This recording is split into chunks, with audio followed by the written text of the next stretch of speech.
Nós cremos na Tua palavra. Amém.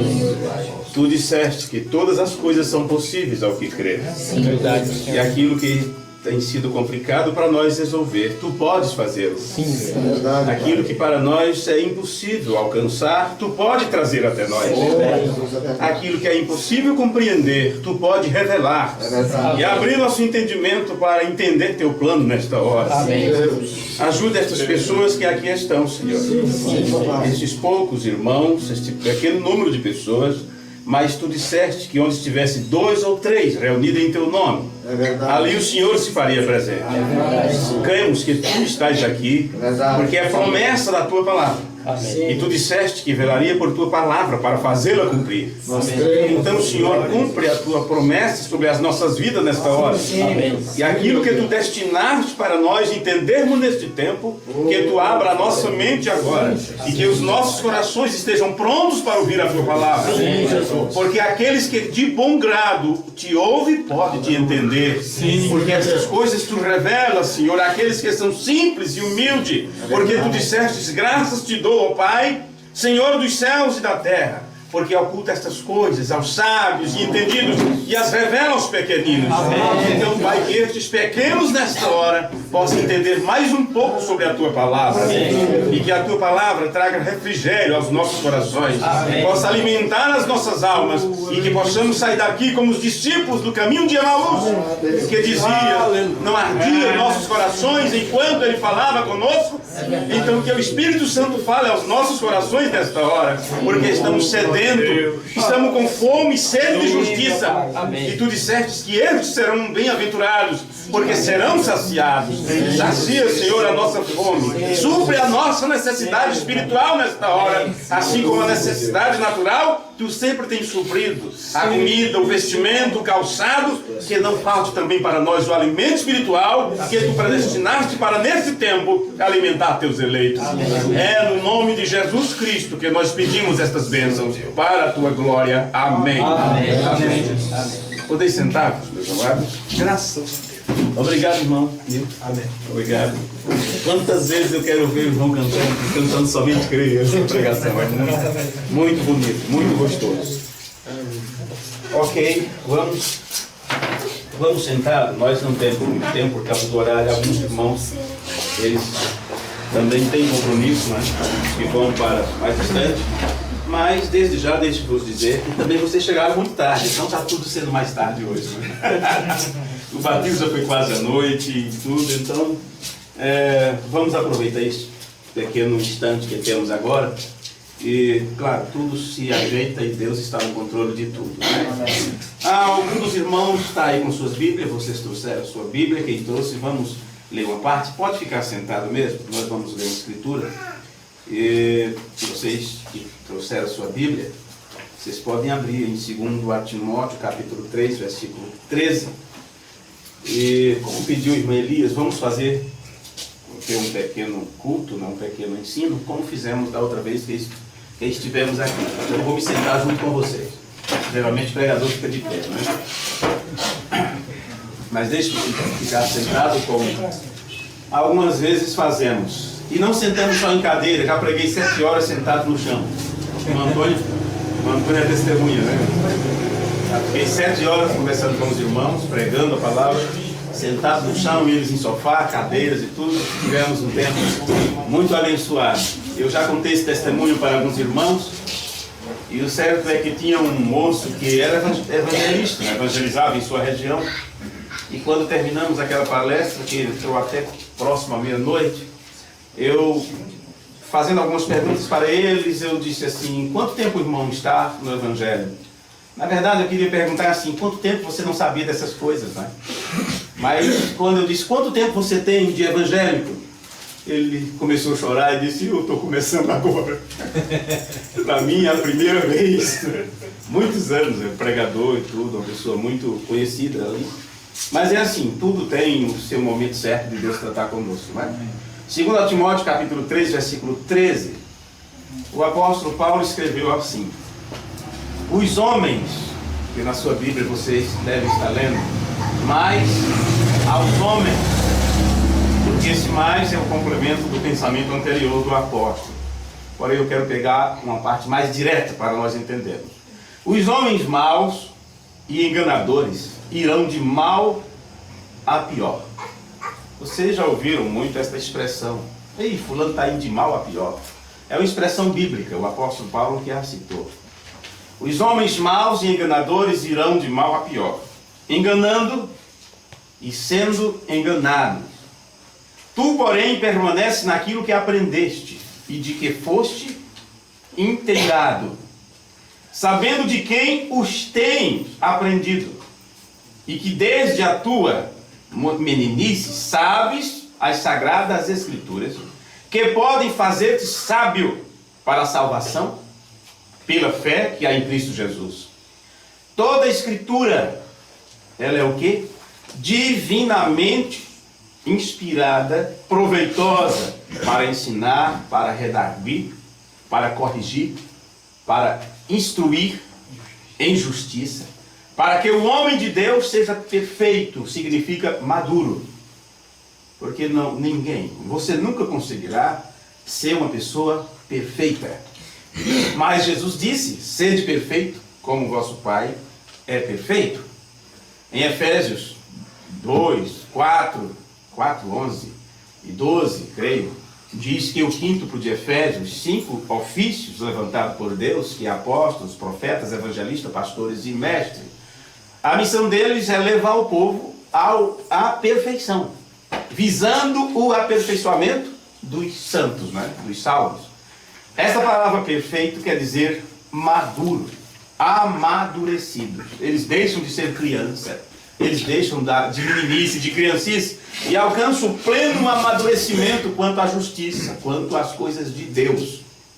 E aqui o apóstolo está mostrando que a Escritura é apta para isto, para te levar ao amadurecimento, para instruir justiça, para que o homem de Deus seja perfeito e perfeitamente instruído para toda a boa obra. Isto é, segundo Timóteo capítulo 3, versículo 13 ao 17. Juntando essa escritura com o que Paulo escreveu em Filipenses, no capítulo 4, versículo 9, ele diz: essas coisas que vós aprendestes, isso se trata de um aprendizado, viu? O Evangelho é para dar instrução. Do mesmo jeito que você, desde pequeno, você vai para a escola. A diferença, falando assim no sentido bem natural possível, é que nós, quando vamos para a escola, nós passamos mais tempo na escola do que sendo instruído em casa ou instruído na igreja. Você tem 2 cultos por semana, 3 cultos por semana, para quem frequenta a igreja local, normal, onde tem cultos ali estabelecidos. Você tem 2 ou 3 cultos semanais, falando dos jovens, dos filhos e tudo. E na escola, quantas horas você fica na escola? 4 horas por dia? 5 horas por dia? E agora a ideia é que as crianças fiquem o dia inteiro na escola. E isto parece ser uma boa coisa. Porque os pais podem ir trabalhar e os filhos poderão ficar na escola o dia inteiro. Mas eu vos digo que isso é uma coisa muito ruim, muito complicado. Bom seria se os pais pudessem ter condições de eles mesmos instruir seus filhos. E ainda que a escola fosse em casa, que eles pudessem estudar em casa. Como acontece em muitas famílias nos Estados Unidos, que enfrentaram a lei, enfrentaram a ordem estabelecidas e eles ganharam o direito de ensinar seus filhos em casa. Ou trazer professor ou professora para ensiná-los em casa. Se tivéssemos isso aqui no Brasil, nós temos um movimento também, porém ele não aparece, ele é abafado de todas as formas, para que as crianças estudem em casa, tenham aulas em casa. Mas os pais não têm instrução, não têm condição, e assim sucessivamente. Então tudo isto, o inimigo pega tudo isto e faz com que os filhos não tenham os pais para lhes ensinar, para lhes corrigir, para falar sobre a palavra de Deus, para lhes instruir sobre o amor de Deus. Então, e você já pode imaginar o que está sendo ensinado nas escolas, não é? Bom, aqui nós temos professor entre nós, professoras, e muitos poderão ouvir a gravação. E talvez, quando eu cito determinadas coisas, eles possam dizer, eu não sei disso, eu não sei do que está acontecendo, eu nunca ouvi isto. E talvez realmente nunca ouviram falar, porque isso nunca chega até você. Porém, a gente cava mais fundo, a gente vai atrás do que aparece na mídia, a gente vai atrás do que aparece no noticiário, e a gente procura saber o que está por trás daquilo. As pessoas dizem, tal ensinador é o melhor mestre que tem. Então, quando você vai em busca do aprendizado que esse mestre teve, você percebe que o aprendizado dele foi um aprendizado ruim, mesquinho, baixo, fora do normal. As pessoas dizem, este é o melhor presidente que já tivemos. E eles não percebem que do lado espiritual foi um instrumento nas mãos de Satanás. E as leis que aprovou, que trabalhou e que não chega ao nosso conhecimento, é um perfeito instrumento nas mãos do anticristo. Mas isso não sai para as pessoas. E quando falamos sobre isso, somos chamados de doido, de loucos, e assim sucessivamente. Porém, não quero me ater a este lado. Vamos adiante aqui naquilo que eu gostaria de passar para vocês hoje. De quem você está aprendendo? Quem é teu ensinador? Quem é teu mestre? Quem tem te instruído? Já que aqui diz que a palavra de Deus é apta para ensinar e para corrigir. Quem tem te corrigido?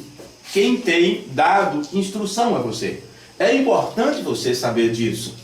Jesus disse para aquelas pessoas do seu dia, errai por não conhecer as Escrituras, nem o poder de Deus. Porém, ele estava falando isto para quem?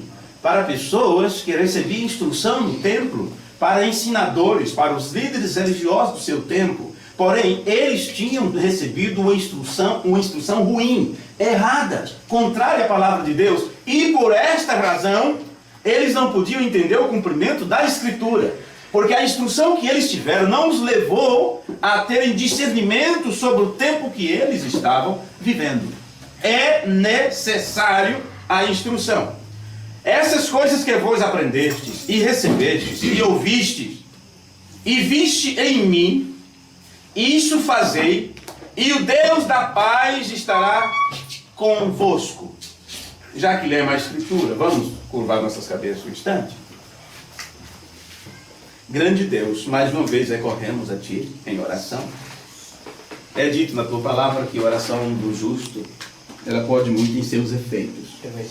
Mas bem sabemos que não é por causa da oração, não é por causa do homem justo, mas por causa daquele que responde às orações. Tu disseste, pedi e dá-se-vos-á, buscares e achareis, batei e abri-se-vos-á, porque o que busca encontra, ao que bate se abre, ao que pede, recebe. É verdade. Mas também sabemos que não é apenas pedir, mas tu também disseste que tudo aquilo que pedires, segundo a sua vontade, lhe será concedido. Amém. Então aqui o que estamos pedindo ao Senhor é que se for do teu agrado, se é de tua vontade, então que o Senhor faça uma obra especial em nossas vidas, quando nos assentamos como agora para estudar junto à tua palavra. Que possamos sair daqui recompensados pelo pequeno esforço que temos feito de ter vindo até aqui e ter companheirismo com os nossos irmãos. Que possamos sair daqui cheio de tua graça. Te pedimos no nome de Jesus. Amém. Amém. Amém. Então, eu gostaria de falar sobre a importância de saber por quem você está sendo ensinado. A importância de você saber por quem você está sendo ensinado, quem está dando instrução. Como você pode ver em toda a Escritura, em toda a palavra, é muito importante saber que tipo de alimento você está ingerindo. Falando do natural, porém, dando uma aplicação aqui para vocês no lado espiritual. Jesus disse, fugir. Cuidado, tenham cuidado com o fermento dos fariseus e dos saduceus. Os discípulos pensaram, não vamos comer mais o pão que eles fabricam. Não vamos mais comprar na padaria de fulano de tal, de Jones, porque ele é um fariseu, ou ele é um saduceu, e talvez o fermento dele vai nos fazer mal. Jesus não estava falando de coisas naturais, apesar de que suas palavras soavam assim. Jesus disse, até quando vocês vão entender que eu não estou vos falando do pão natural, do alimento natural, mas estou vos falando da doutrina deles, significa do ensino deles. Em outras palavras, cuidado com o que vocês vão aprender. Eu sei que às vezes as pessoas colocam aquela desculpa, muito válida, vamos ler de tudo e reter o que é bom. E que, é claro, usamos sempre isto, e é natural, é normal que você examine, e qualquer pessoa que queira examinar qualquer coisa, ler qualquer livro, fazer qualquer pesquisa, principalmente hoje, quando temos aí a mídia em aberto dentro de todos os lares, não tem como proibir, não tem como dizer não faça, não leia, não observe, não perceba, não tem. Agora, como aplicar isto e seguirmos adiante sem nos desviar nem para a direita nem para a esquerda?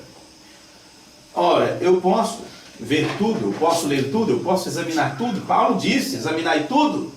Retém o que é bom, mas no entanto eles ficam só com a primeira parte. Eles conseguem sim examinar tudo, mas não têm maturidade ou discernimento espiritual para reter apenas o que é importante, apenas o que é bom.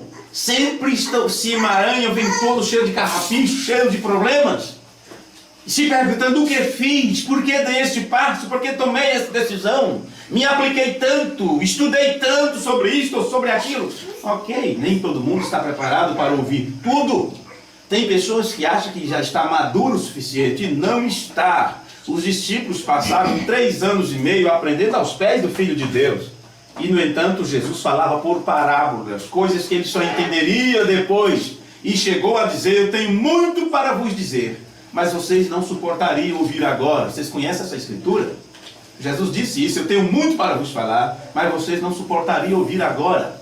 Então veja, quando você tem que ter muito cuidado quando você vai aplicar a escritura a um determinado momento de sua vida. Como eu acabei de dar o exemplo, ler tudo, examinar tudo e reter o que é bom. Você pode examinar tudo, mas diga-me, você tem discernimento para saber se aquilo é certo ou errado? Você tem discernimento para ir vamos dizer assim, ver uma obra de arte e poder entender por que ela foi pintada daquele jeito? Você tem discernimento para ouvir uma sinfonia ali de 1 hora, 1h30, não sei, como a 9ª sinfonia de Beethoven, mais de 1 hora, 2 horas, não sei. Você tem entendimento para saber o que ele está dizendo naquela sinfonia? Quando ele está falando sobre passarinhos, sobre os campos, sobre cachoeiras, sobre águas tranquilas, ou para você apenas ruídos, ou apenas barulhos, ou tanto faz? Bom, as pessoas não compreendem essas coisas, e elas escutam e dizem, não, lá fala de Deus, lá prega sobre a Bíblia, lá fala sobre o Evangelho, e pensa que está tudo bem. Outros dizem, eu posso ir em qualquer lugar, isso não me atinge, e pensa realmente que não atinge. E é nesses lugares onde eles saem cheios de espíritos. Verdade. Espírito contrário à palavra de Deus. E esse espírito, a primeira coisa que faz é enganar seus sentidos. Se enganou a Eva, por que não enganaria qualquer um de nós? Qual é a diferença? de nós para Eva. De quem Eva aprendeu? Ela não estava enrolada com tanta religião, com tantas igrejas, cada uma pregando diferente. Aquele primeiro casal ouviu do próprio Deus: não façam tal coisa, não pratiquem tal ato, ou como no linguajar bíblico, não comam tal fruta. Isto é venenoso, e eu tenho citado isso tanto para as pessoas. Isto é veneno. Mas quando o diabo, através da serpente, a enganou e seduziu, aquilo que Deus disse que era veneno, a Bíblia diz assim: e vendo a mulher que aquela fruta era agradável à vista, era bom para se comer, então ela foi, tomou do seu fruto e levou para o seu marido. E vendo a mulher, por que ela começou a ver uma coisa boa ali? Porque seus sentidos foram corrompidos. Se isto aconteceu com Eva, no lado natural, de praticar um ato, que hoje sabemos que é um ato natural para o ser humano, dentro dos limites estabelecidos por Deus, por que não aconteceria assim também no espiritual? Pois bem, no espiritual acontece do mesmo jeito. Paulo deixou registrado nas suas cartas, quando ele escreveu aos Coríntios, ele disse que estava com ciúme. Ele estava se sentindo enciumado, porque afinal de contas, ele foi colocado como um arquiteto. Deus me colocou como arquiteto, como um que põe um fundamento, onde a base será, onde está a base e a construção dessa casa espiritual, do estabelecimento do reino de Deus. Ele disse que tinha que ser colocado em cima deste fundamento. Ele disse: eu tenho colocado o fundamento, vocês virão depois de mim, tenha cuidado como você vai construir. E já deixou estabelecido: a construção que for palha, feno, ou seja o que for, tudo isso vai ser queimado. Só vai permanecer o que estiver edificado sobre a rocha, porque afinal de contas Jesus já também disse isso, não é? Que aquilo que não estiver edificado sobre a rocha vai ruir.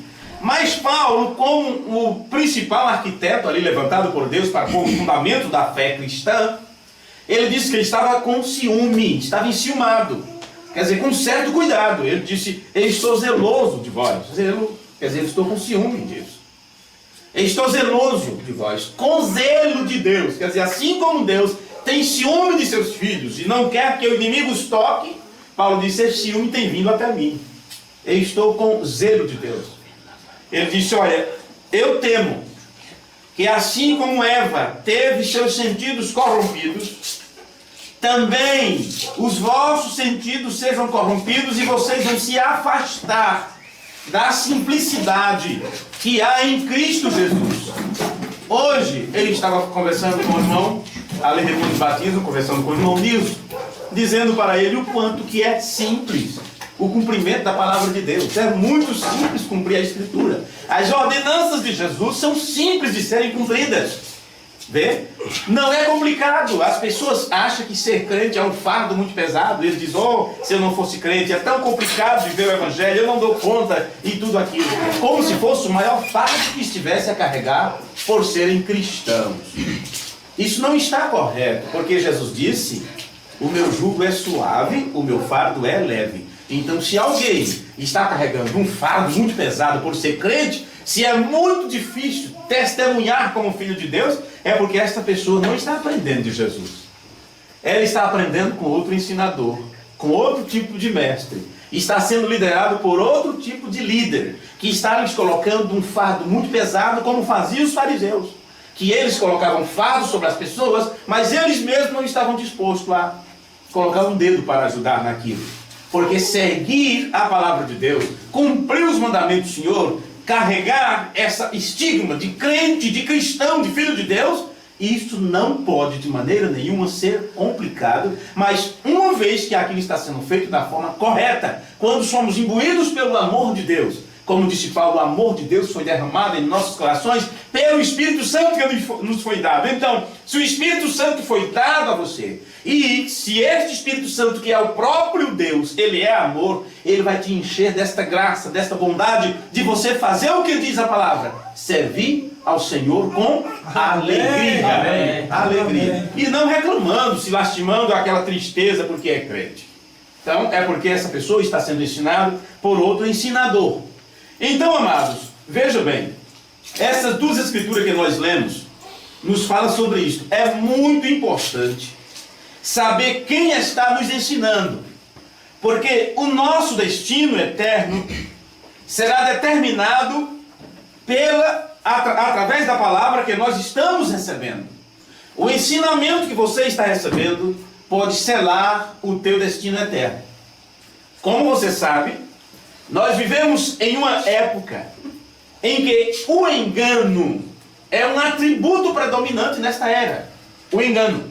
Vamos olhar um pouquinho mais atrás, lá no tempo de Jesus, como foi que ele disse que seria um dos sinais desse tempo.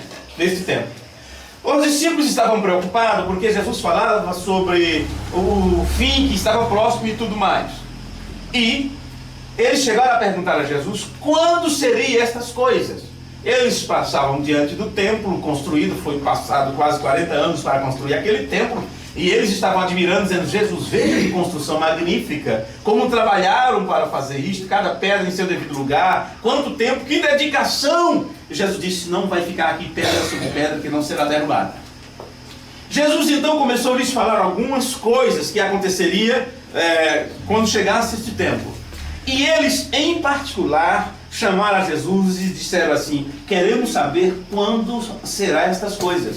Quando se dará estas coisas? Quando se cumprirá as tuas palavras? Quando será o fim dos tempos?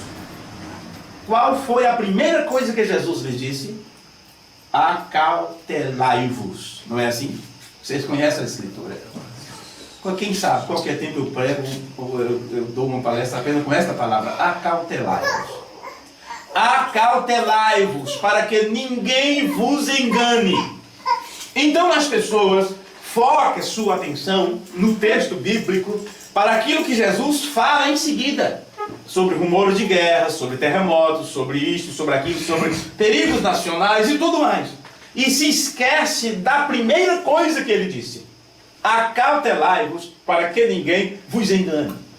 Quando você pega as palavras de Jesus e faz um casamento com as palavras de Paulo, quando fala dos últimos dias, ele já não cita terremotos, ele já não cita tsunami, ou guerras, derramamento de sangue, ou pai contra filho, ou filho contra pai.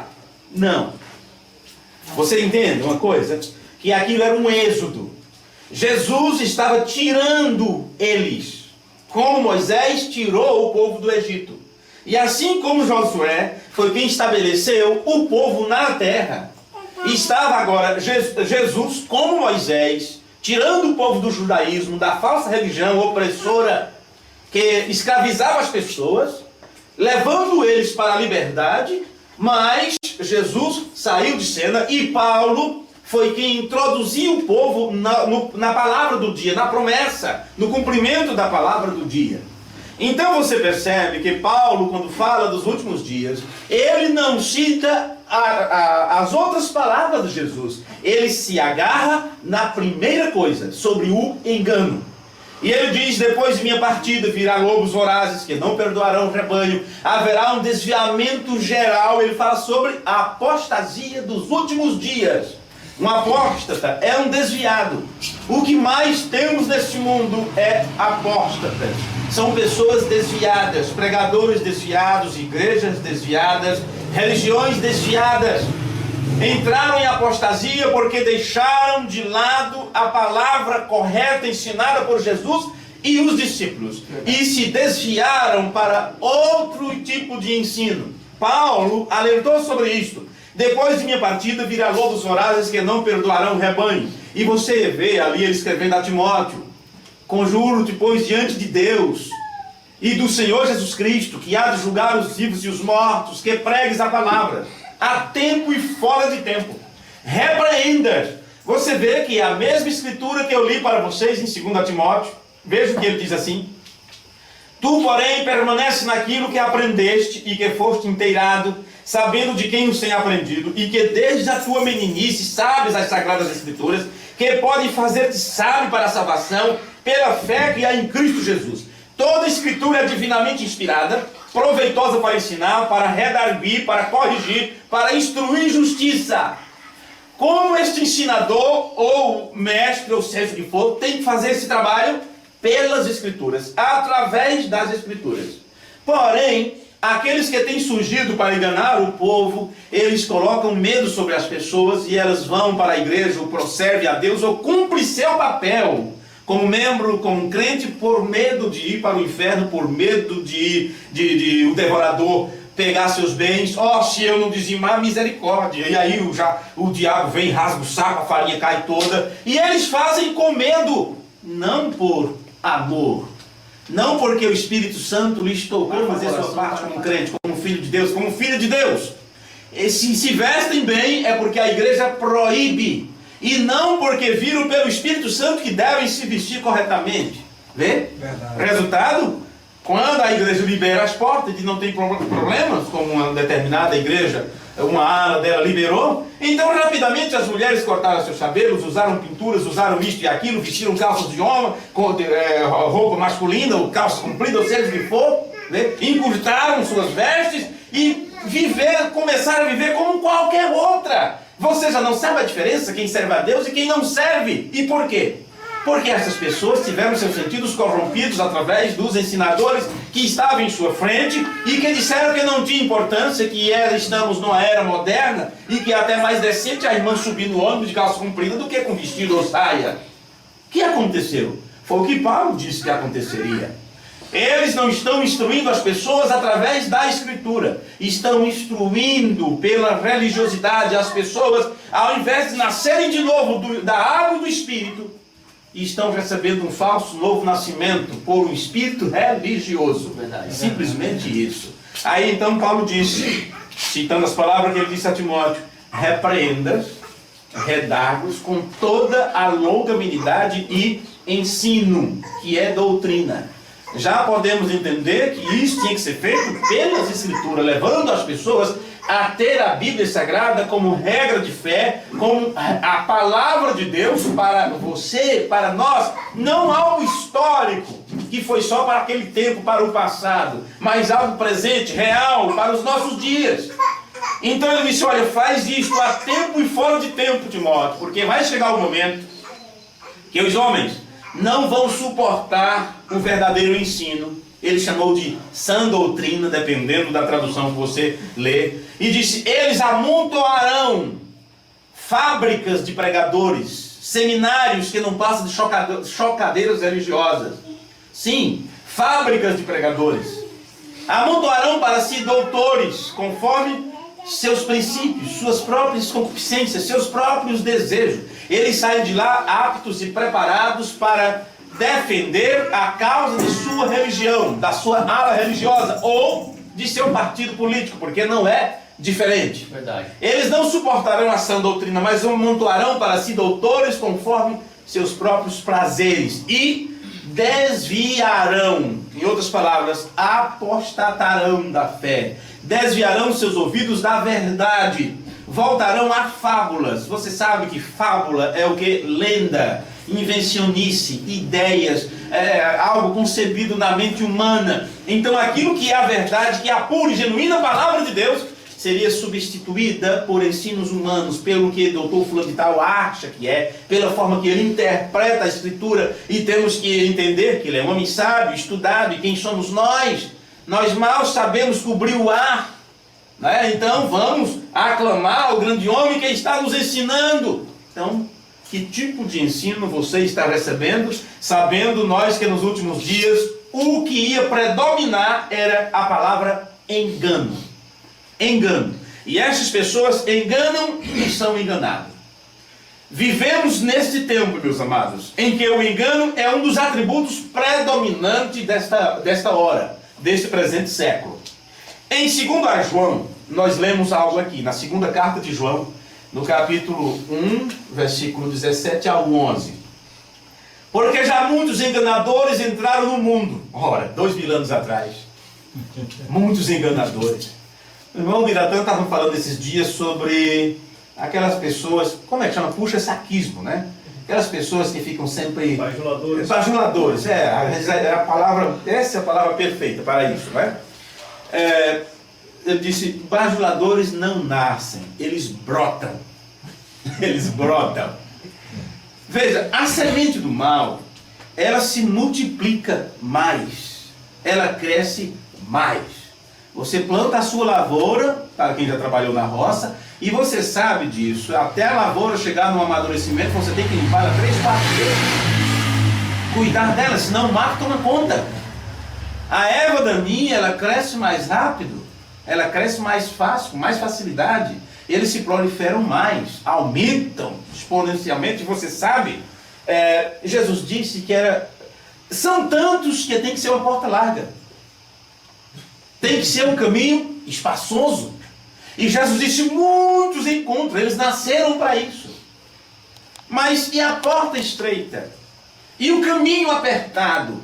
Não temos uma multidão se acotovelando tentando passar. É um a um. Verdade. Há uma terra além do rio, escreveu o poeta, que chamamos doce e terna, que somente alcançaremos pela fé, um a um, de entrar a vemos neste lar de bem supremo. Quando? Depende de algo, depende de receber um convite para ir, depende de receber uma chamada. Quando o Salvador chamar a mim e a ti. Amém. São poucos os escolhidos. No meio de tantos, ele escolhe. E não é você que diz, eu quero ir para o céu, eu tenho que lutar para ir para o céu. Você nunca chegará assim. Verdade. Jesus disse, não fois vós que me escolhestes a mim. Foi eu que escolhi a vós. Amém. A escolha é dele. A decisão é dele. Quem elegeu foi ele. Porém, veja, a semente do mal se prolifera muito mais.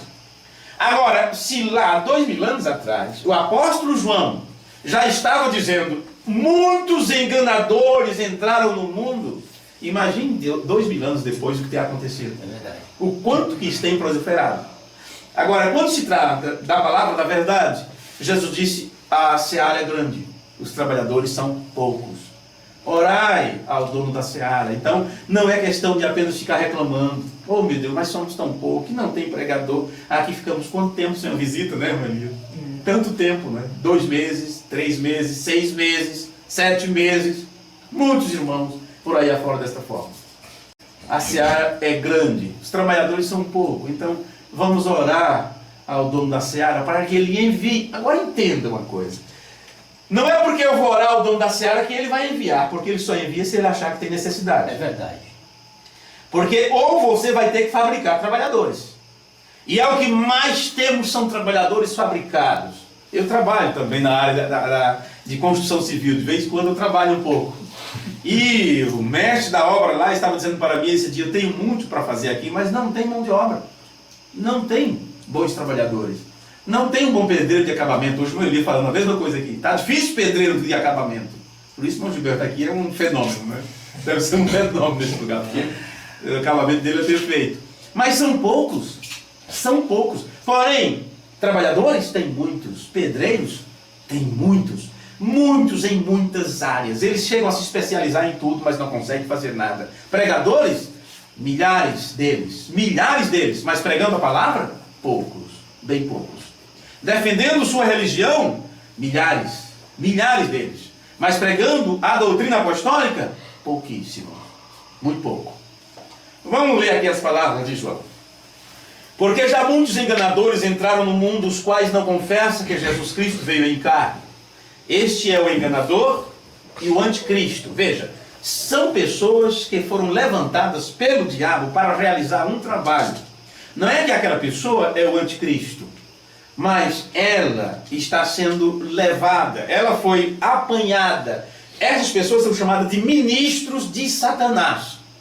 Um que ministra, um que ensina. São pregadores, são profetas. Sim, porque pregar é profetizar. Veja, porém, eles têm uma antipalavra. Eles têm um anti-evangelho.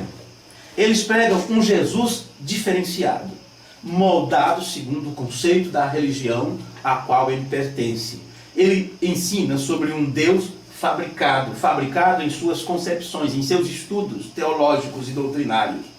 Eles falam sobre um Espírito Santo limitado. Eles pregam um Deus que não é capaz de salvar seus filhos, a ponto que eles acham que tem que fazer um trabalho para salvar as pessoas, ou para ganhar o Brasil para Cristo, ou para dizer, meu Deus, quantas almas estão morrendo sem Deus, temos que fazer alguma coisa.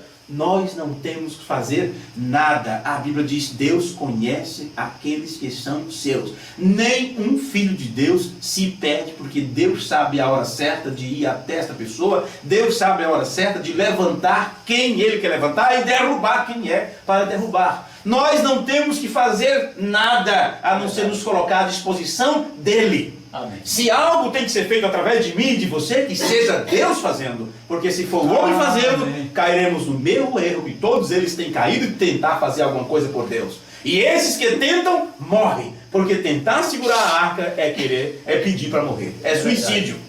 É suicídio tentar ajudar a Deus fazer alguma coisa. Ele sabe como fazer.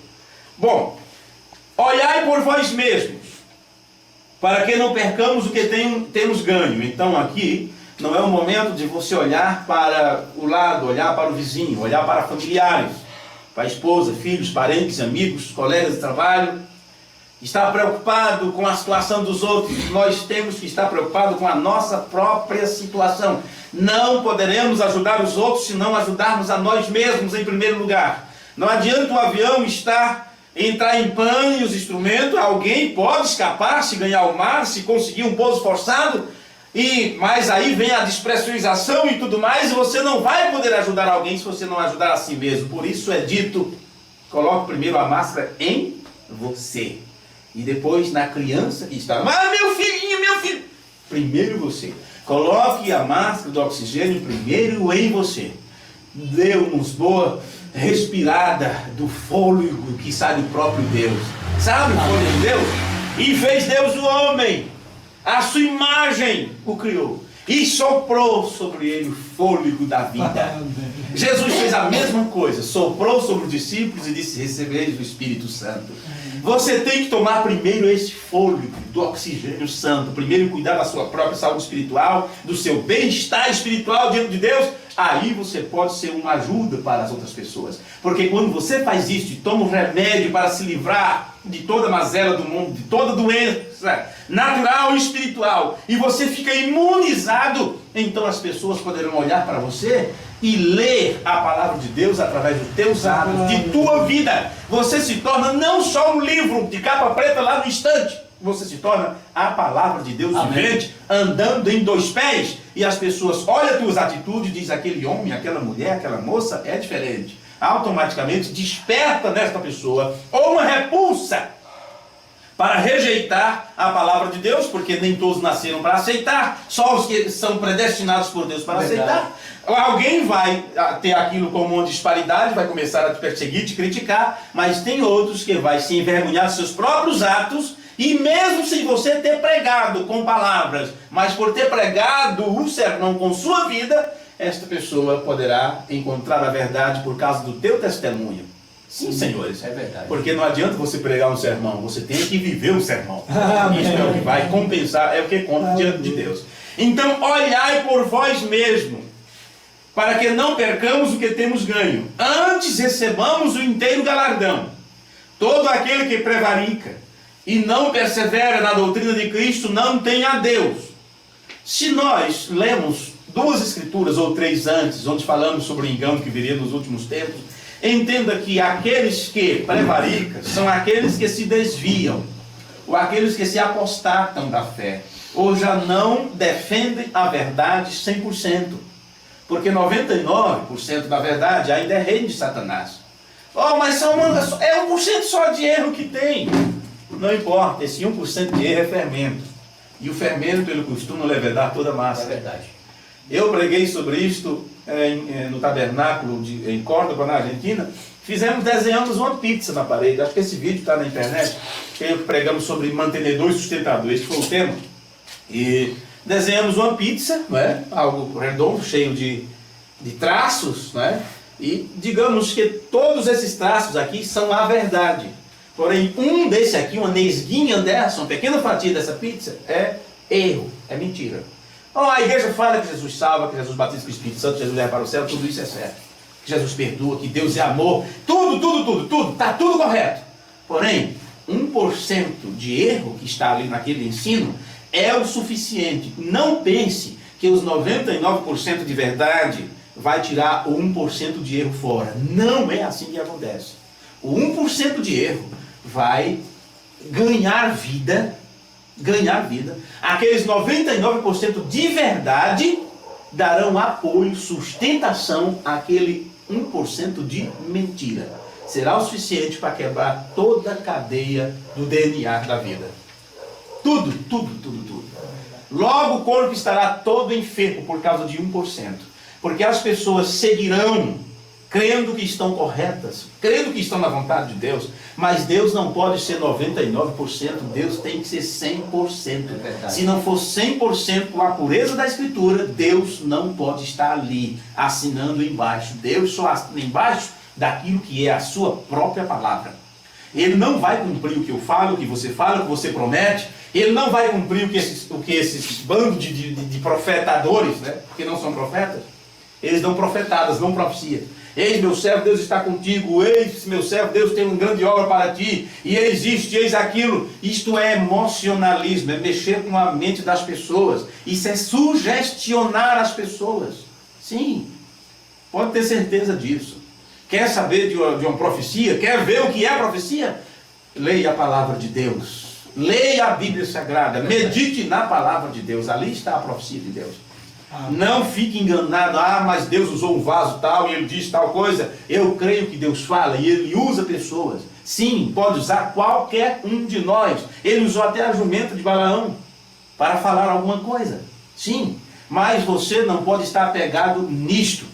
Você não pode estar apegado em coisa secundária, mas a coisa primária através da qual Deus fala conosco é através de sua palavra. Amém. Não importa a profecia, não importa o sonho, não importa o que for, tem que combinar com a Escritura ou não é a palavra de Deus. Amém. Todo aquele que prevarica, quer dizer, que sai fora dos limites e não persevera, não mantém na pureza, não tem a Deus.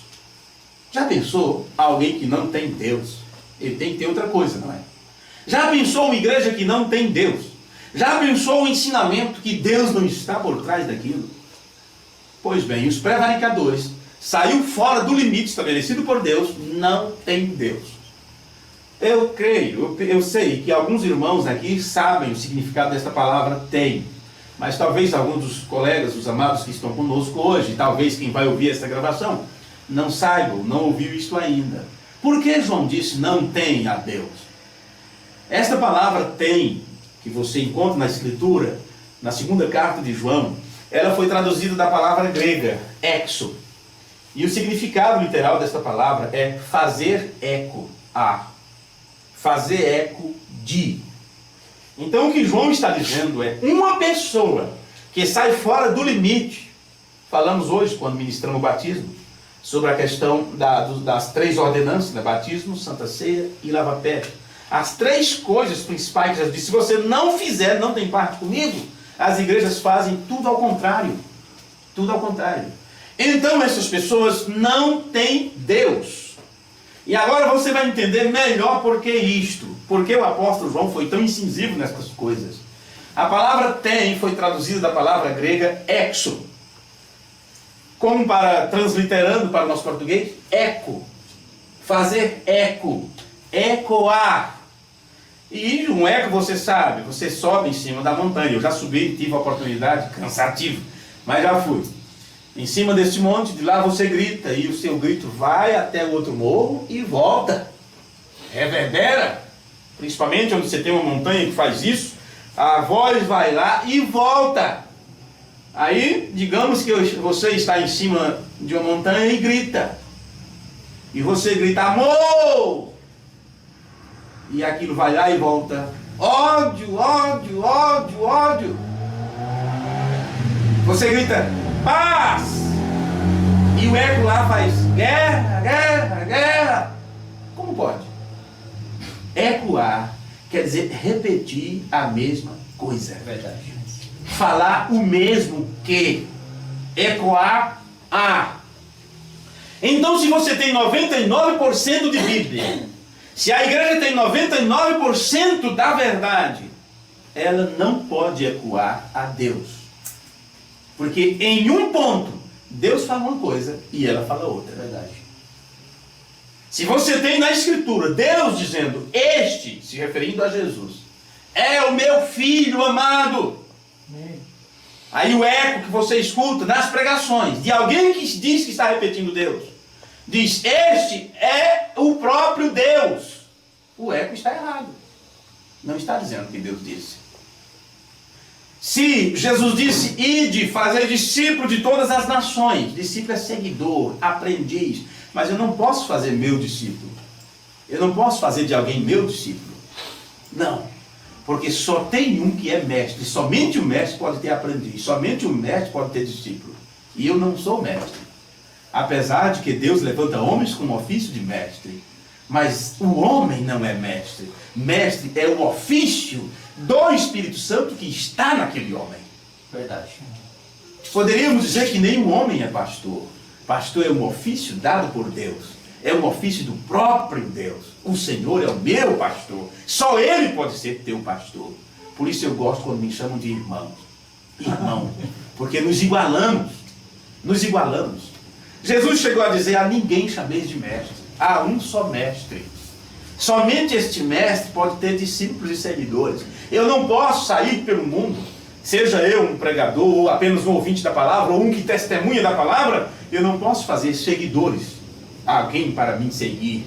Nós estamos aqui dizendo: olha, se você quiser me seguir, entenda uma coisa: estou procurando seguir as pisadas de Cristo. Foi o que Paulo disse: sede meus imitadores. Por que, Paulo? Oh, eu sou imitador de Paulo, eu sou de Paulo. As pessoas não entendem as palavras das Escrituras. Elas nem leem as entrelinhas, nem conseguem entender o literal sentido das palavras. Paulo disse: eu estou imitando a Cristo. Eu estou imitando a Cristo. Mas não me siga dizendo eu sou de Paulo. Você vê que eu estou juntando duas escrituras aqui? Não diga eu sou de Paulo, eu sou de Cefas, eu sou de Apolo, porque Cristo não está dividido. Então a ordem dada aos discípulos é que eles andassem pelo mundo procurando alguém que também desejasse seguir a Cristo. E eles, assim como Cristo foi o principal exemplo, aqueles que aprenderam de Cristo servissem também de exemplos para os outros, porque eu sou o mais próximo de vocês. Aqueles que aprenderam com os apóstolos eram os mais próximos deles. Eles não estavam com Jesus. Eles não caminharam com Jesus. Então, aqueles missionários, eles poderiam dizer: andamos com Jesus, e ele agia desta forma.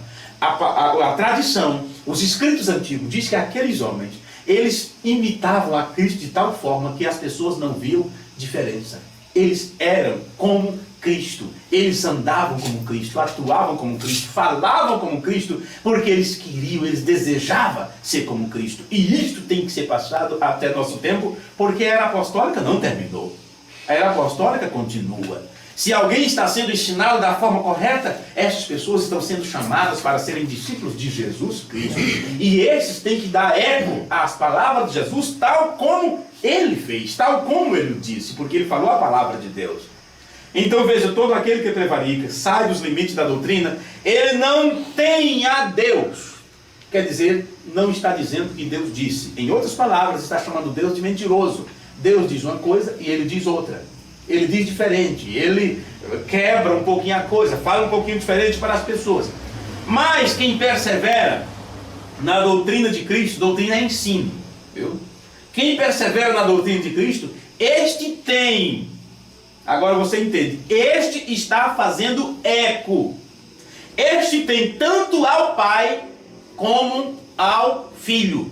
O que significa? Deus deu a palavra para seu Filho, porque isso é uma questão de segmento. Deus é um Deus de continuidade. Deus deu a palavra para seu Filho. Jesus disse: o que eu vos digo, eu aprendi de quem? Do meu Pai. Isso é Bíblia. Se trata de um aprendizado, não é uma descoberta que Jesus teve, como Buda, Maomé. Ele ficou debaixo de uma árvore lá, passou tanto dia em meditação e recebeu a revelação. Não é desta forma. Não é desta forma, não é assim. É algo direto. Um profeta, ele não tem que ficar lá em tantos dias esperando, vou ver se Deus me revela. Deus mostra, o profeta está conversando com você. E enquanto ele conversa contigo, se abre a sua mente, uma parte de sua mente, se abre outra visão. Ele fala com você e ao mesmo tempo Deus está mostrando o teu passado e o teu futuro. Ele fala o que você fez no passado e diz para você o que vai acontecer no futuro. Deus trata diretamente assim. Jesus, ele aprendeu diretamente de seu pai. Ele disse: o que eu vos falo, eu aprendi do meu pai. Em outras palavras, ele estava apenas ecoando, fazendo eco às palavras de seu pai. Na oração de Jesus, em João capítulo 17, eu gosto, aquilo é amável demais as palavras de Jesus, onde ele mostra que se consagrava, que cuidava, que se prendia de certas coisas por amor a eles, fazia aquilo por amor aos seus seguidores, porque aqueles seguidores eram ouvintes das palavras do Pai. Jesus sabia a importância da palavra de Deus. Ele sabia a importância de dar cumprimento às palavras de Deus. E quando ele viu aquelas pessoas que estavam dispostas a servir também, a serem discípulas, seguidoras e aprendizes da palavra do Deus Todo-Poderoso, a quem Jesus prestava homenagem, rendia louvor, honra e glória, Jesus disse: eu faço tudo por ele, e assim cumprirei tua vontade. É assim que no jardim do Getsemane, quando ele, como um homem que era, ele disse: se possível, passa de mim este cálice. Mas o plano todo estava diante dele, e ele sabia que sem ele levar aquilo adiante, eu e você estaria perdido, não haveria reconciliação, não haveria nenhum acordo, a nossa dívida jamais poderíamos pagar. Então ele diz: faça-se a tua vontade, não a minha. Mas o que Jesus fez todo o tempo? Transmitiu as palavras do seu papai. Eu estou dizendo papai, e desse jeito mesmo, papai. Por isso que Paulo diz: quando você recebe esse espírito de adoção, você tem Deus como seu papai. Veja que intimidade. Abba, Pai. Ele nos deu esse espírito de adoção pelo qual clamamos: Abba, Pai. É muita intimidade chamar Deus de papai. Veja, o que Jesus fez, ele disse: a doutrina não é minha, é do Pai. Eu aprendi dele. Então o que Jesus fazia? Ecoava as palavras de Deus. O que ele ouviu de Deus, ele transmitia. Jesus, o que estás falando? Eu estou falando a palavra de Deus. Ele disse: eu não posso fazer nada sem que o Pai me mostre. Eu não posso fazer nada. Então, o profeta de Deus, enviado para o tempo do fim, ele, em um de seus sermões, ele disse assim: olha, Deus instruía a seu filho sobre o que ele tinha que fazer e sobre o que ele tinha de dizer. Por isso que muitas perguntas que fizeram a Jesus, ele não respondeu. A Bíblia diz: ele não lhes disse palavra. Concluindo o pensamento do escritor, ele não lhes disse palavra alguma, não lhes deu resposta. Por quê? Porque não quis responder? Porque o Pai não lhe sinalizou, não deu sinal verde. Fale isto. Se o Pai disse para ele ficar quieto, ele ficou quieto. Mas quando chegou o momento de falar, ele dizia: diga para aquela raposa. Vocês lembram quando ele mandou esse recado para Herodes, né? Herodes. Diga para aquela raposa. E vê como são as coisas? Porque o Pai disse: fale desse jeito. Agora, aqueles que permanecem na doutrina, no ensino de Cristo, João disse: esse tem tanto ao Pai como ao Filho. Quer dizer, estará fazendo eco às palavras de Deus, estará fazendo eco às palavras de Jesus. E ele diz: se alguém vier ter convosco, veja isto, e não traz esta doutrina, não traz este ensino, se alguém vier ensinar a você, porque nosso tema é: quem está te ensinando? Quem está ensinando a você? Então deixe-me pegar as palavras de João e traduzir da forma mais simples possível para a nossa realidade hoje. Deixe-me ler como está na Escritura. Se alguém vem ter convosco e não traz esta doutrina, não o recebais em casa, nem tampouco o saudeis, porque quem o sauda tem parte nas suas más obras. Vamos traduzir isto melhor para nós? Vamos aplicar isso à nossa realidade hoje. Não importa quem seja. É claro que as horas já começamos na hora de terminar. A verdade é esta, né? Então, claro que aquilo que eu gostaria de falar, eu tenho que cortar por aqui.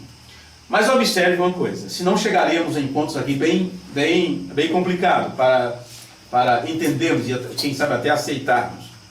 Se alguém vem ter convosco e não traz essa doutrina, não traz este ensino, qual é nosso tema?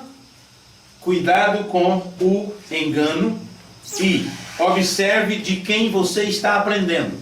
Se alguém vai ensinar a você, se você está sob os pés de um ensinador, que não faz do jeito que Jesus fez, que não cita as palavras de Deus da forma que Deus disse, que não leva adiante a mesma doutrina apostólica como eles trouxeram. Isso significa que esta pessoa não está fazendo eco a Deus, não está fazendo eco ao seu filho, não está fazendo eco aos principais que aprenderam aos pés de Jesus e foi dada a ordem de ir por todo mundo, levar isto para toda criatura. Então, se você está aprendendo sobre alguém, abaixo de alguém, que não faz eco à palavra da Escritura, que não prega como os apóstolos, que não batiza como os apóstolos, que não traz a mesma doutrina apostólica, então, meu amigo, não tenha nenhum medo, nenhum temor de dizer: eu não posso ter comunhão com você, eu não posso ter comunhão contigo. Somos amigos, irmãos. Puxa, até os traficantes chamam de irmão, e aí, mano. Sim. Os mafiosos, as grandes instituições, grandes no sentido de, as grandes instituições criminosas tratam a outro como irmão e se defendem como irmão. Eles desmataram um dos nossos irmãos, vamos dar o troco, e assim sucessivamente. Se é questão de irmãos, todos se tratam assim. Ora, você não deve ter inimizade com ninguém. Se alguém é declaradamente o teu inimigo, que diz a palavra de Deus, ore pelos que vos maltratam e vos perseguem, orai pelos vossos inimigos. Porque orar pelos amigos é fácil de fazer. Jesus te leva um pouquinho a mais, faça um esforço a mais. Ore pelos vossos inimigos, orai pelos que vos maltratam e vos perseguem. Não, eu vou orar pelo irmão fulano, que ele é tão bonzinho, está numa necessidade. Ô Senhor, tem misericórdia, tu sabe, aquele do homem, tu sabe. Ok. E aquele que te atingiu duramente, aquele que matou o membro de tua família, aquele que te feriu, aquela pessoa que te magoou, que te traiu, que te deixou na lona, que te enganou, que te roubou. Você deseja o mal para essa pessoa? Apenas quer o troco, ou que a mão de Deus pese sobre tua cabeça. A noiva não pede por vingança. A noiva de Jesus Cristo, ela pede por misericórdia. É verdade. Se nós não estivermos neste patamar, não somos dignos de ser chamados de cristãos, porque cristão não é ser como Cristo. E Jesus na cruz olhava para seus algozes, chamando de impostor, chamando de príncipe dos demônios, veja bem, chamando o Filho de Deus do próprio Satanás. E Jesus dizendo: Pai, perdoa-os, eles não sabem o que fazem. Essas pessoas não sabem por que agem desta forma. Eles foram enganados. Eles pensam que estão fazendo alguma coisa boa, mas não estão. Será muito tarde quando eles descobrirem que durante todo o tempo estavam no exército de Satanás. Mas você sabe o que é estar do lado de Deus, o que é ser do exército de Deus. Então você tem que agir desta forma. Porém, isto falando como humano, homens e mulheres que estão aqui para ser como Jesus, não fazer acepção de pessoas, tratar todos da melhor forma possível. Porque você nunca sabe, você não sabe quem é o Filho de Deus ou quem é descendência da serpente. E para isso Jesus disse: não julgueis, porque para você não ser julgado. Paulo disse: julgue cada um a si mesmo.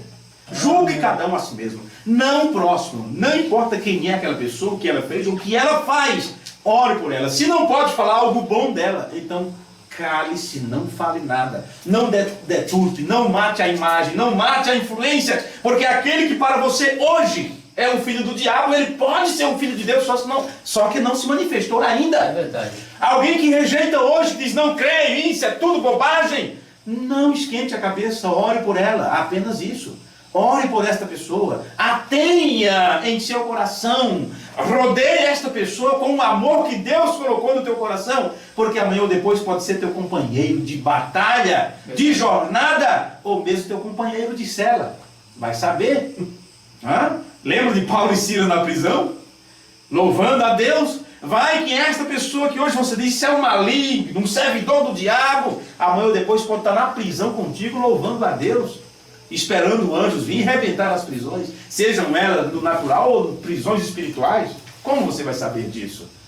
Você nunca sabe quem é, você não tem esse direito. Quando terminei de batizar o irmão hoje, o que eu disse para o irmão?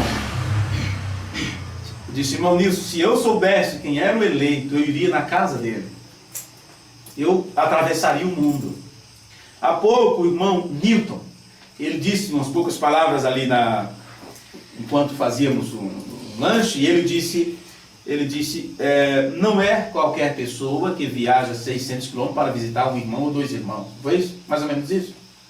Ok, mas pense nisso.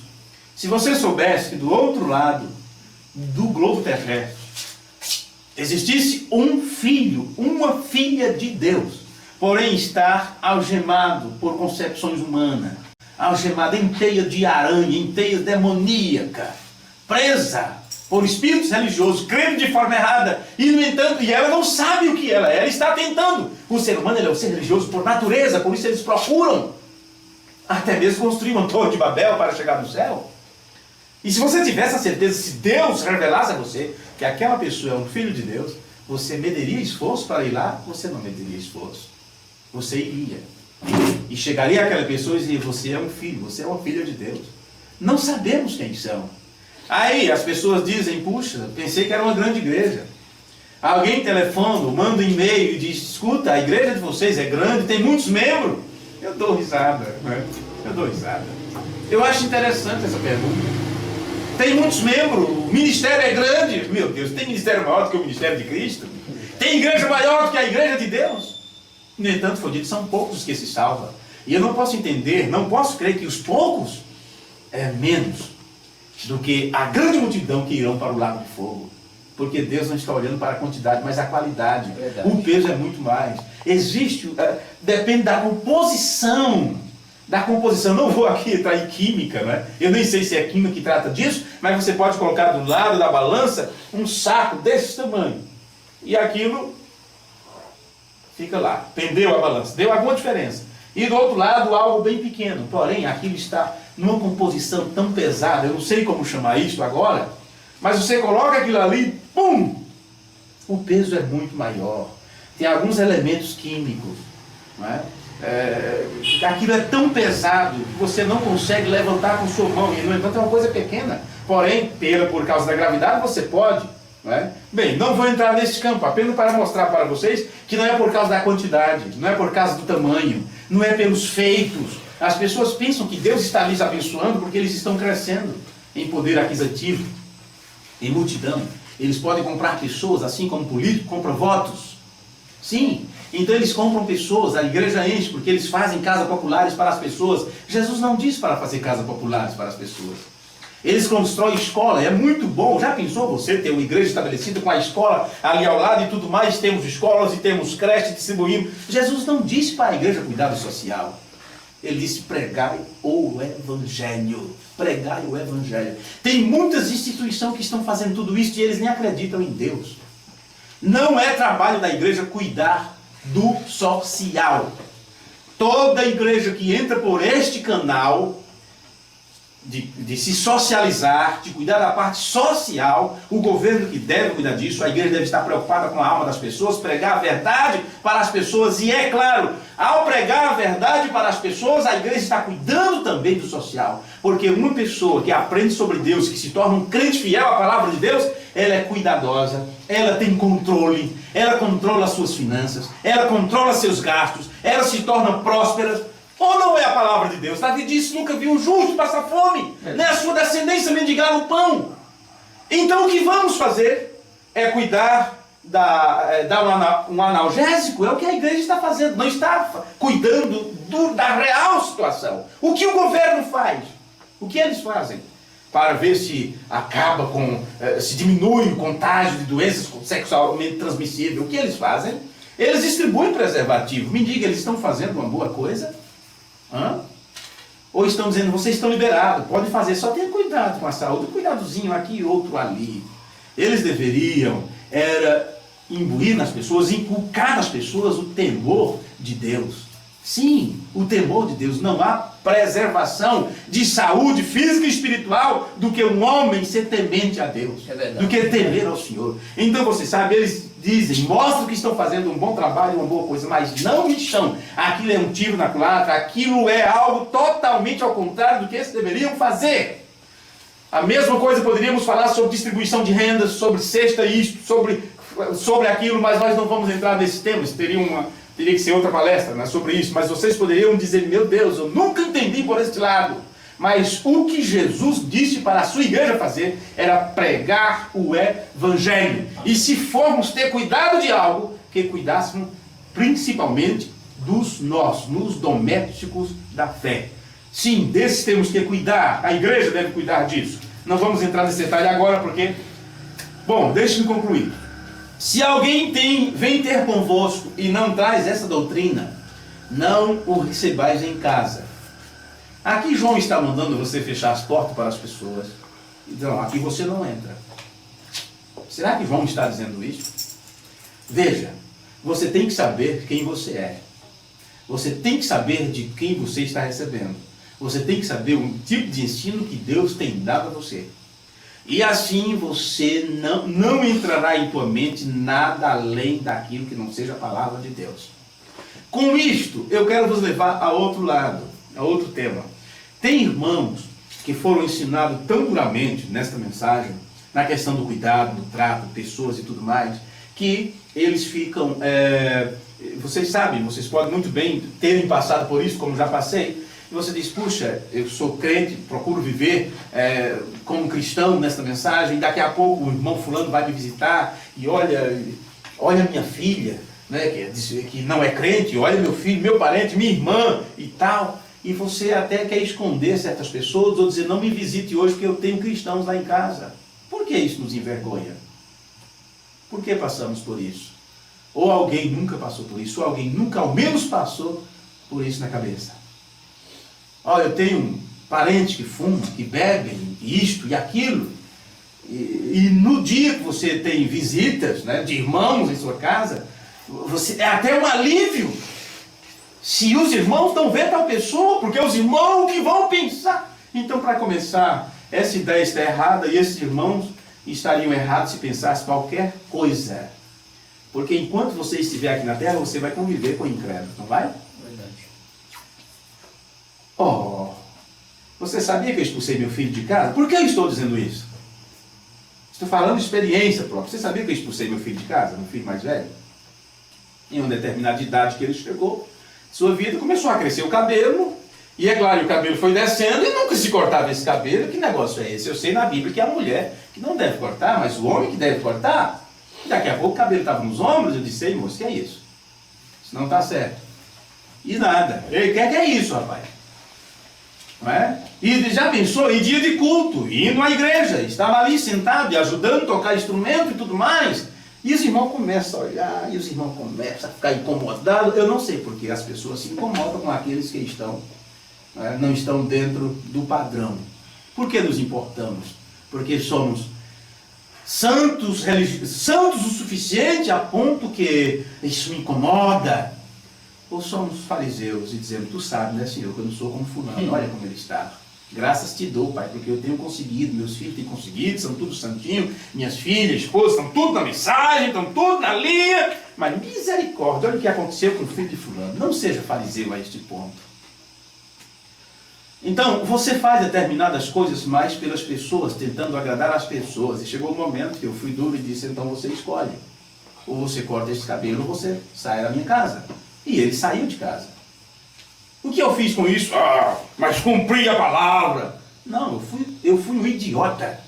Da forma mais direta possível. Eu não tinha que me importar com os irmãos. Eu não tinha que me importar com a igreja se abaixo de minha casa. Não, senhor, ele é meu filho. Eu tenho que conviver com ele enquanto seja ele isto, seja ele aquilo. Verdade. Mas eu não suporto ele dentro da minha casa porque... Então, como é que você suporta seu patrão incrédulo? E como você trabalha o dia inteiro com bebedor de cerveja, contador de piada? Tem irmão que diz, eu não suporto aquele trabalho. Pastor, oro para Deus me livrar daquele trabalho, porque eu não suporto, os homens só falam de mulheres, é piadinha para lá, piadinha para cá. Meu amigo, eu não vou orar para Deus tirar você desse trabalho, eu vou orar para Deus te dar segurança, para que você saiba quem você é. As piadas dele vai te atingir, ou a tua fidelidade a Deus deveria atingir eles? Verdade. Ou será que Deus não te colocou ali para você fazer a diferença? Para que no dia do juízo, aquilo sirva de condenação, que eles tiveram um crente, uma crente com eles todo o tempo, e mesmo assim eles não viram a diferença? Não será isto que vai condená-los no dia do juízo? Então é melhor você procurar ser crente ali, porque não adianta ser crente dentro da igreja. Você tem que ser crente no calabouço, você tem que ser crente jogado lá dentro do poço. Você tem que ser crente falando a verdade, fugindo do erro, como José do Egito, e por ter sido correto diante de Deus, ser colocado junto com aqueles que eram fora da lei. Ficou quantos anos, meu Deus, na prisão? Eu não tenho a quantidade agora, mas não foi 6 meses, foram anos e anos na prisão que José do Egito ficou. Me diga... 13 anos. 13 anos, obrigado. 13 anos. O que ele fez lá dentro? Ele continuou sendo um profeta do Senhor. Ele continuou pregando a palavra, ele continuou revelando sonhos, recebendo direto de Deus. Mas esse tipo de crente é contaminado porque um irmão, uma pessoa de casa é desviado, ou alguém não é crente, ou o vizinho, ou isto ou aquilo. Que tipo de crente estamos sendo? Então você percebe que muitas vezes somos movidos por um espírito religioso, por uma religiosidade, ou com temor das pessoas, com o que as pessoas pensam. Tememos mais o que as pessoas pensam do que o que Deus pensa. O que Deus pensa sobre nós, o que Ele exige sobre nós. Porque se formos fazer a separação, hoje teremos um grande problema. E Jesus disse, você não tem que fazer separação.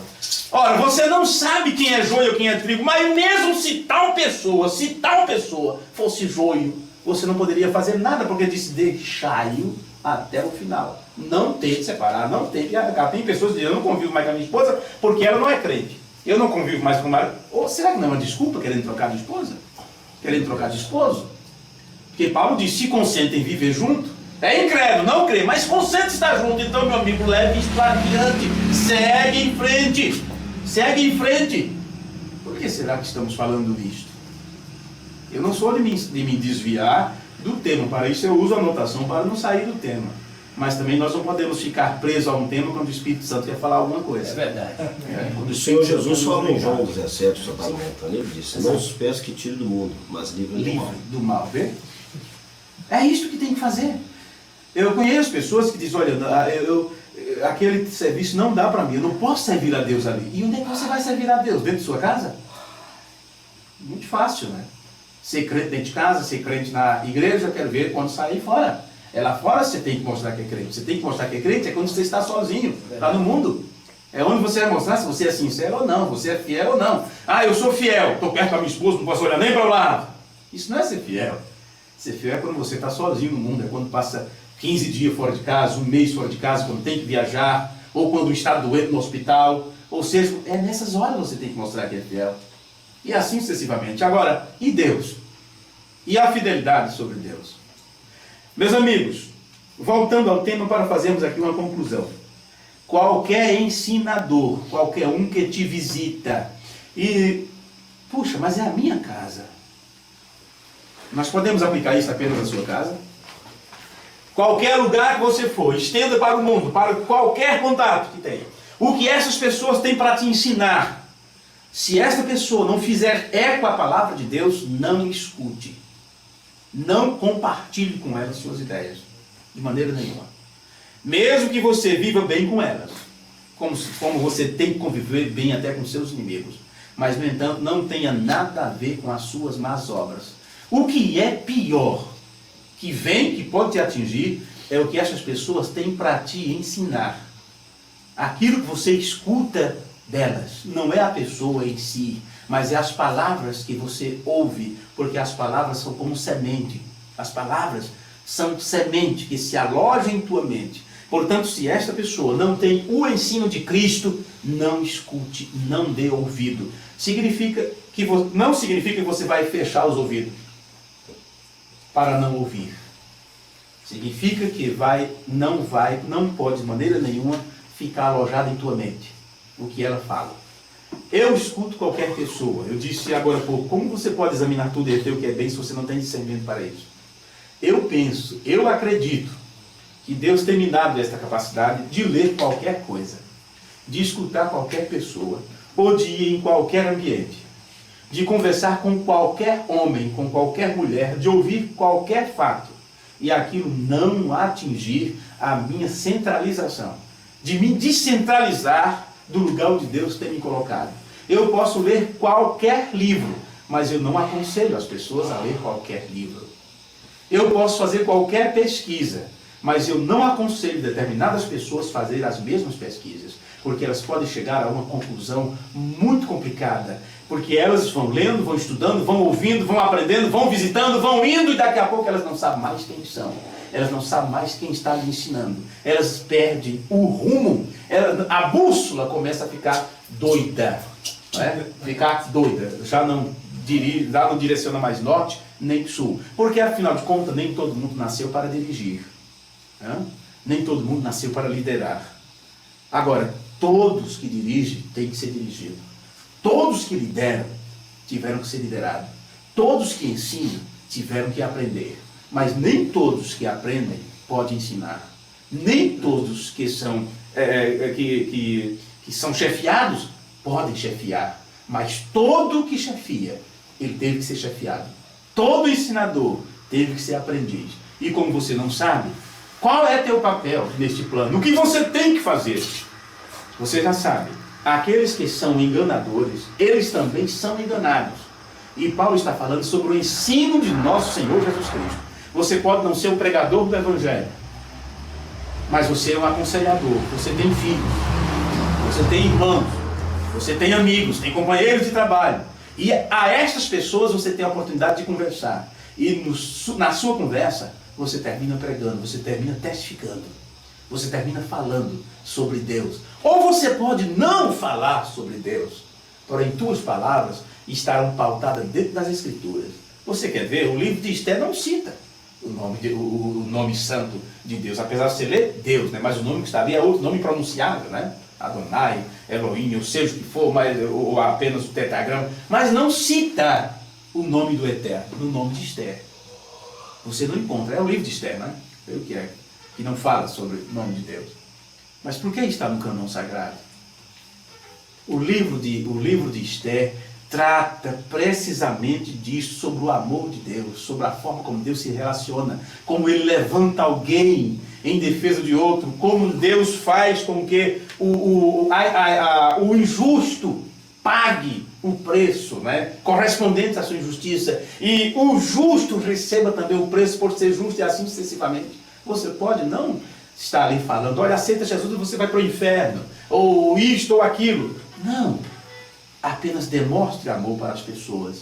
Apenas mostre quanto você aprendeu de Jesus Cristo. Seja amável, consciente, respeitador, cumpridor dos seus deveres. Você nem precisa dizer, olha, um cristão tem que ser assim. Não, um escravo da África não precisou pregar. Ele apenas fazia a sua parte. Na hora que o comprador de escravo passou e olhou toda a senzala, né? Chamamos senzala, disse, escuta, eu quero comprar aquele escravo ali.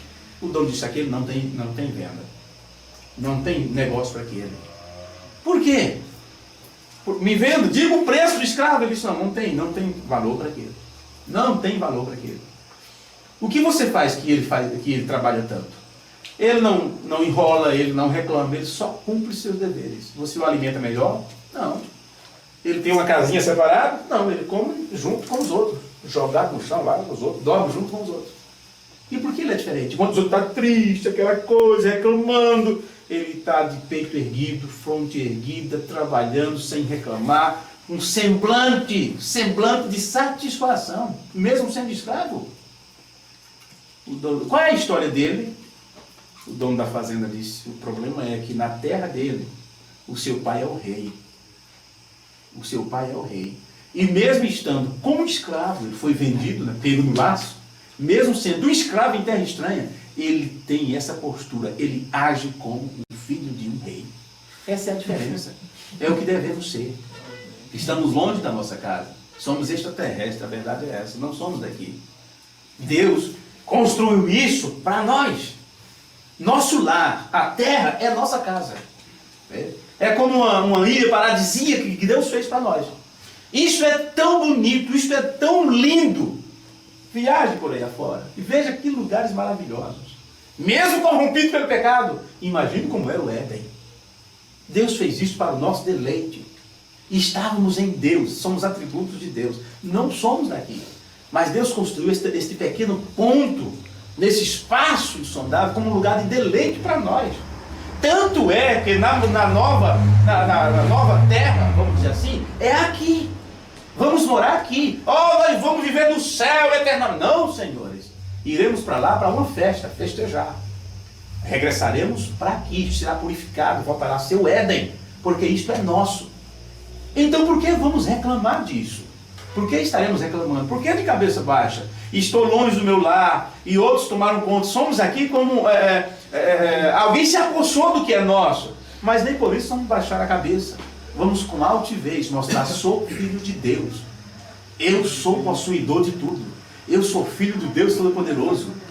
Chegará um momento que Ele nos tirará daqui um tempinho. Filhos, é o seguinte, a turma aí bagunçou tudo e eu tenho o poder de renovar tudo. Vai haver uma renovação. E o que acontecerá? Deus nos tirará desta terra, ela entrará num período de purificação, de santificação, e somente os justos herdarão a terra, os mansos, porque enquanto estiver aqui não esbravejaram, não discutiram. Deus não discute tampouco seus filhos. E Jesus disse: bem-aventurado o quê? Os mansos, porque eles herdarão a terra. Por isso o Espírito Santo é o símbolo dele, a pomba, né? Paz, shalom, paz. É isso que temos que ter, a paz de nosso Senhor Jesus Cristo. Porque, para começar, o exército de Cristo vence sem precisar derramar sangue. Porque a luta não é contra a carne e o sangue, é contra o espírito. E como você mata um espírito? Você mata um espírito fechando o seu corpo para que não entre. Você não tem peito aberto para qualquer coisa. Então o Espírito Santo te sela até o dia da redenção. Irmãos, vamos concluir, porque se eu for adiante a gente amanhece o dia. Já fiz isso e não podemos repetir isso hoje, né? Que o Senhor abençoe a cada um de vocês e que possamos ter mais oportunidade de juntos falar sobre a palavra de Deus. Amém. Quero dizer de coração que a qualquer momento posso sentar como vocês estão sentados para ouvir qualquer um de vocês. Qualquer um de vocês que tenha uma palavra a dar, uma mensagem a transmitir, um recado a trazer, que esteja disposto a isso e queira fazer isso, tem um recado para a igreja, eu quero também me sentar para ouvir qualquer um de vocês. Porque se vocês aprendem, então vocês têm também como falar alguma coisa. Amém. Amém? Graças a Deus os abençoe. Vamos então nos colocar de pé e orarmos e assim concluímos essa parte. Eu só trouxe 14 páginas de anotações. 14 páginas de anotações, estou na metade da segunda. Então teria muito assunto, não é? Grande Deus, é no nome de Jesus Cristo que nós te agradecemos nesta hora pela tua misericórdia estendida a cada um de nós. Obrigado por este momento. Obrigado por estas pessoas que aqui estão nesse lugar simples, humilde, nesse clima quente. Mas, Pai, o que nós desejamos é que o Senhor tome conta de nós sempre, sempre. Como diz a tua palavra, se o Senhor é o nosso pastor, então nada faltará a nós. Porque o Senhor nos conduz a pasto verdejante. O Senhor nos leva mansamente às águas tranquilas. E isto sacia a nossa sede. E eu só posso entender que essas águas tranquilas são as águas do rio da vida, que flui do trono de Deus e do Cordeiro. E isso não é outra coisa, a não ser a tua palavra que é destilada diante de nós, que é derramada sobre nós, como disse no livro de Deuteronômio, que assim como o orvalho cai pela madrugada sobre a terra, que a tua doutrina seja derramada sobre nós. Encha-nos, ó Deus, mais e mais com esta verdade da tua palavra, e que possamos testificar sempre do teu amor. Perdoa os nossos pecados, Senhor, as nossas fraquezas. Sabemos o que temos que fazer. Nos ajuda a fazê-lo, Pai. Porque é tu mesmo quem opera em nós o querer e o efetuar. Então até mesmo o desejo de te servir tem que vir do Espírito Santo. O desejo de fazer boas coisas tem que vir do Senhor. O desejo de te adorar é o Senhor que coloca esse desejo em nós, porque assim é o Senhor na batalha. E tu disseste: nesta peleja não tereis que pelejar, apenas olhai, ficai de pé e verás a recompensa do Senhor. Então temos que sair de frente e deixar o Senhor trabalhar através de nós. Ajuda meus irmãos e minhas irmãs que estiveram neste momento. Se houver um amanhã, que possamos, ó Deus, mais uma vez estar juntos para falar sobre a tua palavra. Leva os nossos irmãos de volta em sua viagem, que eles sejam, ó Deus, acompanhados pelos teus anjos. Bem sabemos que os anjos do Senhor acampam ao redor daqueles que te temem. Então significa que nem todo mundo tem um anjo para lhe proteger. Mas aqueles que te temem, aqueles que têm o temor do Senhor no coração, o Senhor então envia exércitos angelicais para proteger os ataques do adversário. Então sabemos que se algo acontecer a nós que não seja do nosso agrado, porque o Senhor permitiu que fosse assim. Porque de alguma forma nós temos que sair deste mundo, temos que sair daqui, temos que sofrer algumas consequências. Quando Jó estava em sofrimento, não era porque o Senhor deixou de protegê-lo ou deixou de amá-lo, mas porque o Senhor estava em luta com o diabo e queria mostrar para ele um ponto: que mesmo o Senhor permitindo que teus filhos sofram, significa que estes filhos manterão sua fidelidade ao Senhor. Mesmo que cheguemos a perder, diremos: Deus deu, que o Senhor o tomou. Bendito seja o seu santo nome. Então, com essa convicção em nossos corações, entendemos de uma vez por todas que Tu estás no controle das nossas vidas. Tu estás no controle da nossa existência. Te agradecemos por isto, Pai, no nome de Jesus Cristo. Amém. Amém.